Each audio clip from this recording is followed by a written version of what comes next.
உங்களுக்கான இன்றைய வாக்குத்தத்தம்.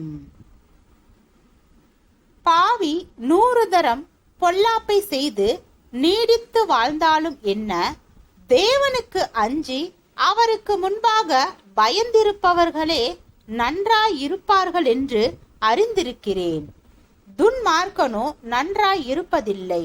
அவன் தேவனுக்கு முன்பாக பயப்படாதிருக்கிறபடியால் நிழலை போலிருக்கிற அவனுடைய வாழ்நாள் நீடித்து இருப்பதுமில்லை.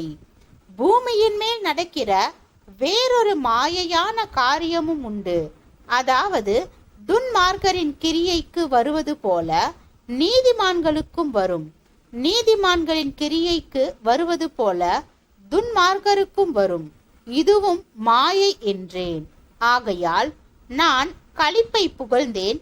புசிப்பதும் குடிப்பதும் மகிழ்வதுமே அல்லாமல் சூரியனுக்கு கீழே மனுஷனுக்கு வேறொரு நன்மையும் இல்லை.